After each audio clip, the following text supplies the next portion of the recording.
La femme Lolita Lembicka, je la définis, c'est une femme plutôt très féminine, comme moi.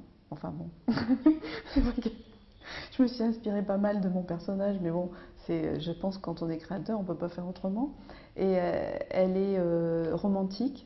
Elle a plusieurs facettes. Elle est romantique, elle est féminine, elle est mystérieuse aussi. Il y a de la poésie, l'élégance.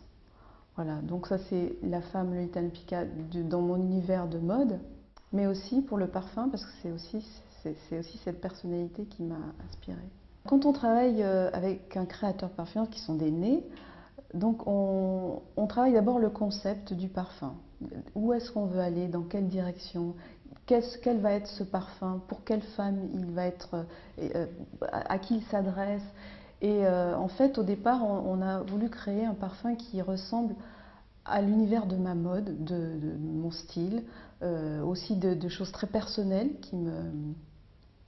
qui correspondent aussi à mes goûts. Et ensuite, c'est tout un travail de discussion avec les nés pour les amener dans cette direction-là. Et ensuite, c'est à eux de jouer, bien sûr. Mais en même temps, je veux dire que quand on travaille le parfum, quand on décide d'un concept, j'ai aussi dans la tête l'odeur de ce parfum avant qu'il soit créé. Je ne sais pas comment il sera, mais il existe déjà. Il existe déjà dans mon esprit. Et ensuite, c'est tout un travail de cheminement, comment le nez va arriver à concrétiser physiquement cette odeur. Le parfum, il a plusieurs pouvoirs même, je pense qu'il n'en a pas qu'un. Il a le pouvoir déjà de réveiller des émotions. Il peut aussi il peut séduire, attirer, envoûter.